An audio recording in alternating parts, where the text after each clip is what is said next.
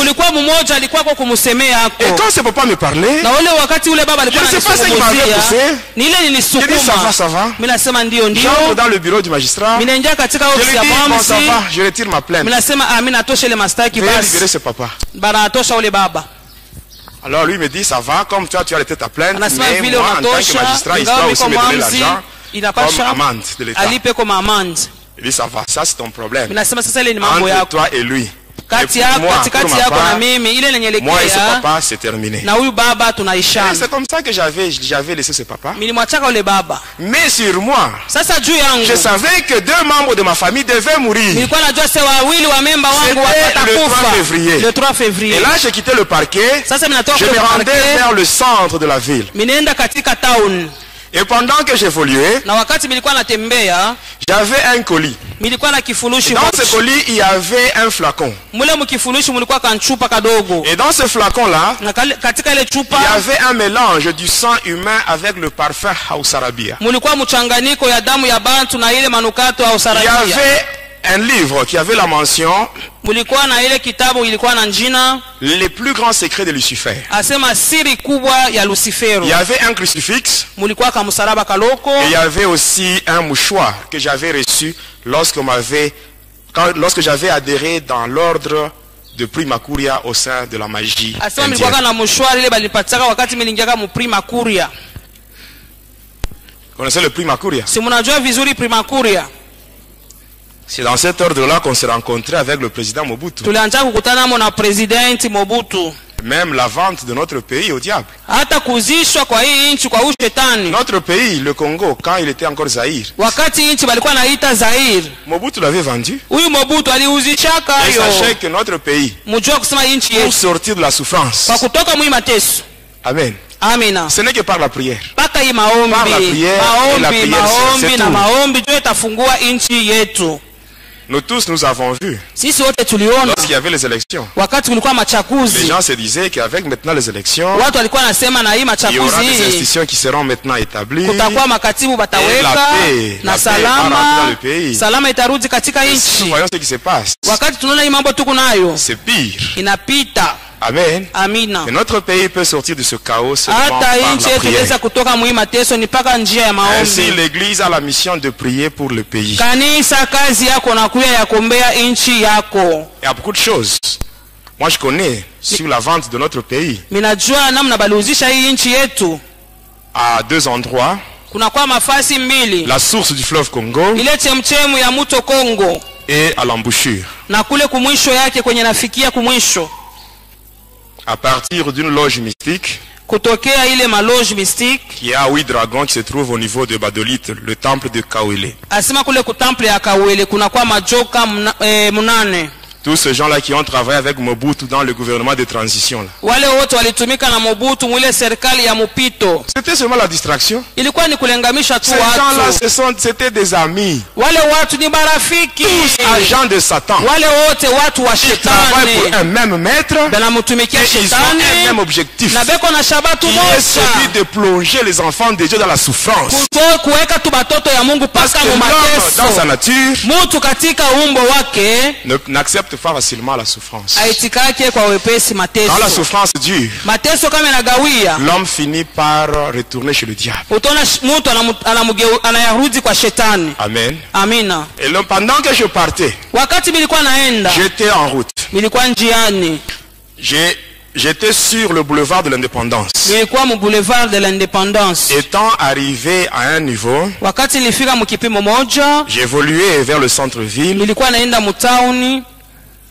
Alors pendant que je passais, il y avait une église.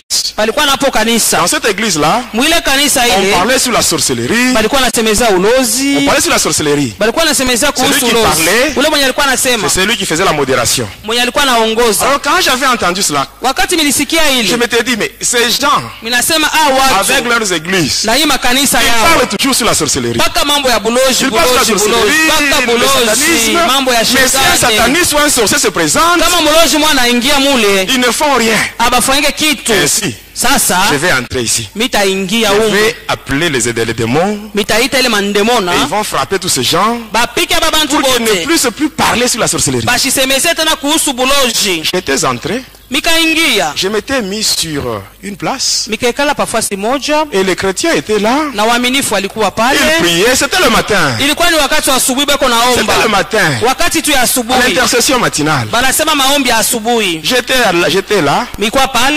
Et après, l'homme là qui devait conduire la prière, il dit ceci: vous tous qui êtes assis, quittez vos places et venez vous mettre ici. J'avais laissé mon colis là-bas et j'étais venu ensemble avec les vrais chrétiens. J'arrive là, je me mets à genoux. Tout le monde était à genoux. On avait donné une requête et les gens priaient les yeux fermés. Moi aussi j'étais là avec les yeux fermés. Pendant que les autres priaient, moi j'ai invoqué les démons. J'ai invoqué les démons. D'habitude, chaque fois que j'ai invoqué les démons, quand les démons sont en route, je regarde dans ma main. Je vais voir apparaître l'ombre. Alors ce jour-là, j'étais à genoux. Je commence à invoquer les démons. J'invoque. Je regarde dans ma main. Il n'y avait rien. J'invoque. Je regarde dans ma main. Il n'y avait rien. Mais pendant que j'étais à genoux, je sens au niveau de la toiture une petite chaleur. Et cette petite chaleur, elle ne faisait que descendre progressivement. Et pendant que ça descendait, la chaleur augmentait d'intensité. Et pendant que ça augmentait d'intensité, ce n'était plus la chaleur. C'était plus la chaleur, mais c'était le feu. C'était le feu, c'était le feu. Et pendant que ça descendait, c'était arrivé sur ma tête. Alors quand ça m'avait touché à la tête, mes bien-aimés, c'était terrible. Tel que j'étais sataniste, je suis arrivé devant un brasero. Il y a des braises là, bien allumées. Je vais introduire ma main là-bas. Je prends une braise, je ferme ma main. Et quand je vais ouvrir ma main, vous verrez que la braise sera éteinte et sera sur le chapeau.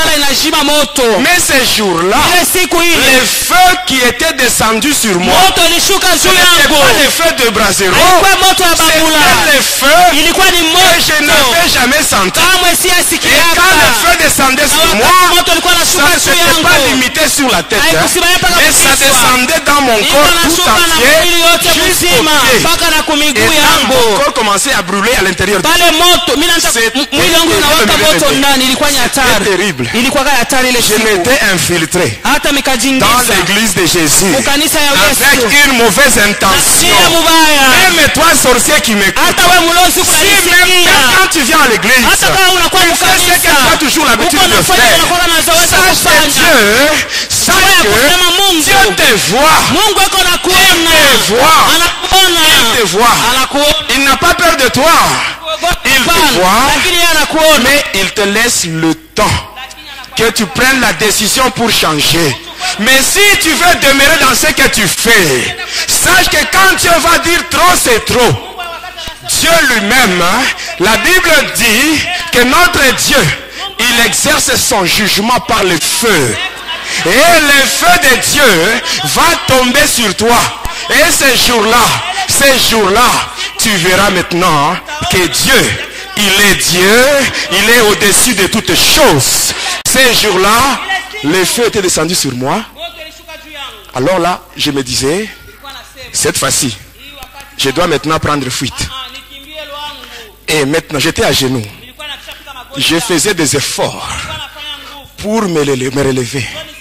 Tel que tu es là, si tu te mets à genoux, on te demande maintenant de te tenir debout. Ça va prendre combien de temps? Mais, peut-être une minute. Même pas une minute. Mais moi, ce jour-là, je voulais maintenant me relever pour prendre fuite. Mes genoux étaient cloués au sol. Je faisais tous les efforts. Pendant que je faisais les efforts, les gens qui étaient en prière, ils avaient ouvert les yeux. Ils m'avaient vu. Maintenant, la prière avait pris fin. Tout le monde avait orienté sa prière vers moi. Et c'est maintenant toute l'église qui envoyait le feu sur moi. Tout le monde envoyait le feu sur moi. Et c'était terrible. J'avais fait 10 minutes à genoux. C'est pour vous dire, mes bien-aimés, qui que l'on soit, sataniste, sorcier, magicien, tes genoux doivent fléchir devant Jésus. Quoi que tu sois, qui que tu sois. Et après les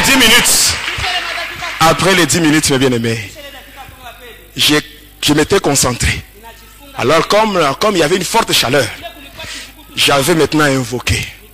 J'invoque mon maître, celui de Kisangani. Il n'avait pas répondu. J'invoque le prêtre qui m'avait initié à la magie catholique. Sans réponse. Alors je me dis, comme tous ces gens ici ne veulent pas répondre, que j'invoque maintenant le plus grand maître.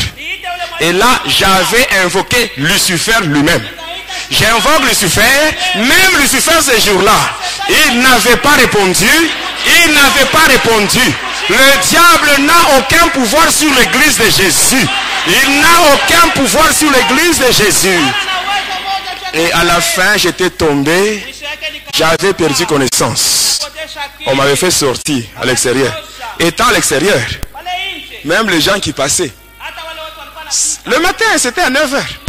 Les gens qui passaient en ville, on les appelait, venez voir le sataniste qui est tombé. Même les gens qui me craignaient ces jours-là, j'étais complètement humilié. Parce que c'était au centre de la ville. Et étant à l'extérieur, quand j'avais pris un peu d'air, c'est ainsi que la communication avec Lucifer était rétablie. Il me dit, rentre là-bas. Rentre dans l'église et tue 2 personnes. Pendant qu'on me brûlait, il n'était pas là. Mais il me dit encore de rentrer. Vous voyez comment il est moins sérieux. C'est ça la grande différence avec Jésus. Mais bien aimé, c'est ça la grande différence avec Jésus. Quand tu pars en mission avec le diable, avec les démons, tu arrives là-bas, les choses commencent à se compliquer. Les démons et le diable, ils prennent fuite et ils partent. Mais si tu vas avec Jésus, les choses se compliquent. Jésus te dit, mets-toi derrière moi et moi-même, je vais maintenant combattre à ta place. Je vais combattre à ta place. C'est ça la grande différence avec Jésus. Pour aujourd'hui, on s'arrête par là et on continue prochainement.